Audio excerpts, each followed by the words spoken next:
आज के इस खास विश्लेषण में बहुत बहुत स्वागत है। आज हम एक बेहद ही खूबसूरत और दिल को छू लेने वाली कहानी पर बात करने वाले हैं। मतलब एक ऐसी कहानी जो है तो बहुत छोटी, लेकिन अपने अंदर गहरे जज्बात समेटे हुए हैं। जरा इमेजिन कीजिए, एक छोटे से गांव का बेहद खूबसूरत लड़का जो पहली बार हॉस्टल आता है और उसे वहीं अपनी जिंदगी का पहला प्यार मिल जाता है। ये कहानी रोमांस की उसी नाजुक और प्यारी सी शुरुआत के बारे में है। आज हम इस छोटी सी कहानी के जरिए समझेंगे कि एक बेहतरीन प्रेम कहानी आखिर बुनी कैसे जाती है। हम सभी ने कभी ना कभी अपनी जिंदगी में ऐसा महसूस किया ही है ना?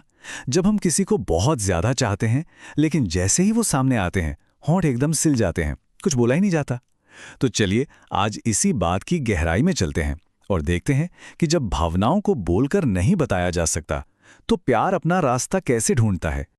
अब इस कहानी के जादू को समझने के लिए हमें लिटरेचर और राइटिंग की एक बहुत ही क्लासिक टेक्निक को समझना होगा, जिसे कहते हैं शो डोंट टेल, यानी दिखाएं बताएं नहीं।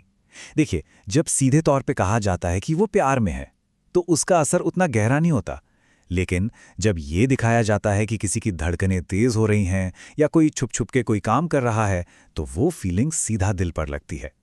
हमारी आज की कहानी पूरी तरह से इसी खूबसूरत सिद्धांत पर काम करती है। तो चलिए कहानी के पहले हिस्से की तरफ बढ़ते हैं, खामोश लड़के का राज। कहानी की शुरुआत होती है एक हॉस्टल में, जहां पहली बार दो लोग मिलते हैं।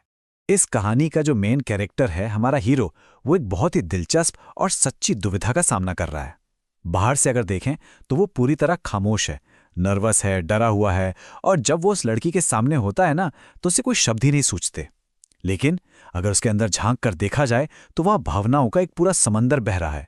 उसकी सोच बहुत ही खूबसूरत और गहरी है। ये एक ऐसी कमजोरी है जिससे हम में से बहुत से लोग रिलेट कर सकते हैं। आइए देखते हैं कि ये सब आगे कैसे बढ़ता है।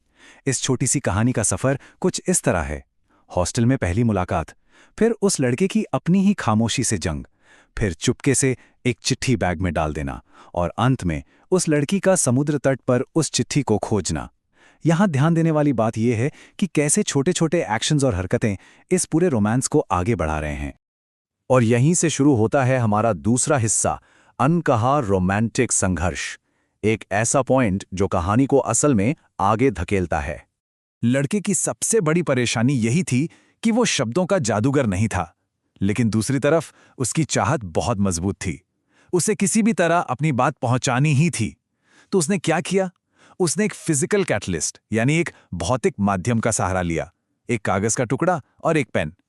अपनी खामोशी और अपने प्यार के बीच की इस दूरी को मिटाने के लिए उसने चुपके से वो चिट्ठी उसके बैग में खिसका दी।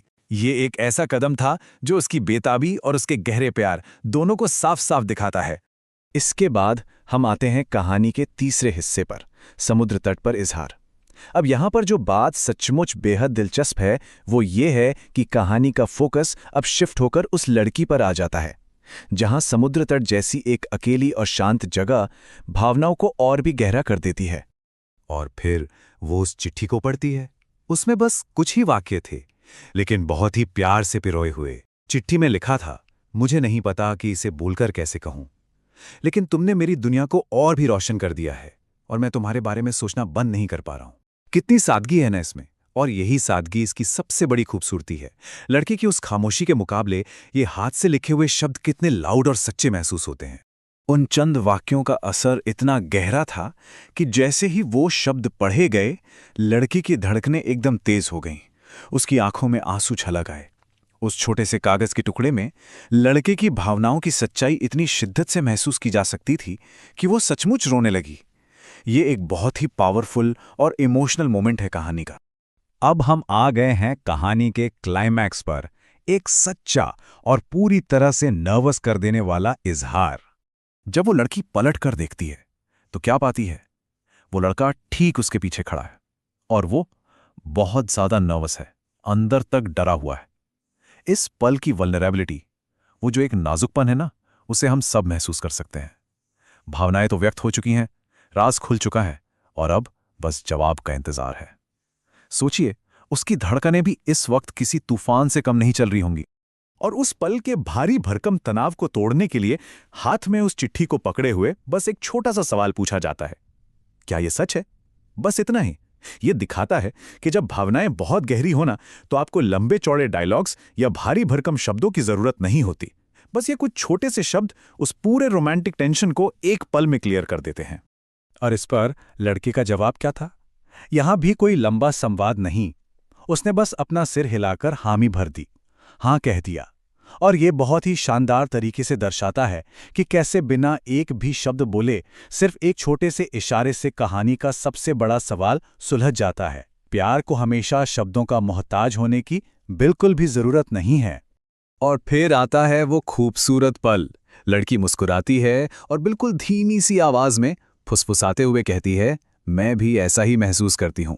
बस यही वो पल है जहां वो छोटी सी चिट्ठी उनके रिश्ते की खूबसूरत शुरुआत बन जाती है। उनकी खामोशियों के बीच जो भी खाली जगह थी उसे अब प्यार ने पूरी तरह से भर दिया है।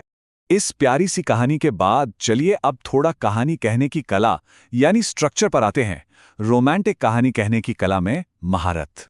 तो अगर हम एक बेस्ट स्टोरी टेलिंग आइडिया की बात करें तो यहां सबसे अहम बात यह है कि किसी भी अच्छी प्रेम कहानी को बुनने के कुछ सुनहरे नियम होते हैं। जैसे इस कहानी में 4 स्टेप्स बखूबी निभाए गए हैं। पहला स्टेप, अपने कैरेक्टर में एक ऐसी कमजोरी दें जिससे सब रिलेट कर सकें, जैसे यहां शर्मीलापन था। दूसरा स्टेप, कहानी को आगे बढ़ाने के लिए एक भौतिक चीज का इस्तेमाल करें, जैसे वो चिट्ठी। तीसरा स्टेप, माहौल को गहरा बनाने के लिए एक बेहतरीन जगह चुनें, जैसे वो शांत खाली समुद्र तट। और चौथा स्टेप, कहानी का अंत उसे बहुत लंबे डायलॉग से बोझिल ना करें, उसे एकदम छोटा, क्रिस्प और सच्चा रखें।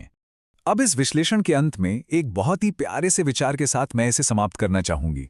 जरा सोचिए, क्या यह मुमकिन है कि दुनिया की सबसे गहरी, सबसे शक्तिशाली और सबसे सच्ची प्रेम कहानियां दरअसल वो हैं जहां शब्दों का कम और खामोशियों का ज्यादा इस्तेमाल हुआ हो, जहां प्यार बस महसूस किया जाए, कहा ना जाए। आज के हमारे इस खूबसूरत विश्लेषण में जुड़ने के लिए बहुत बहुत शुक्रिया। नमस्ते।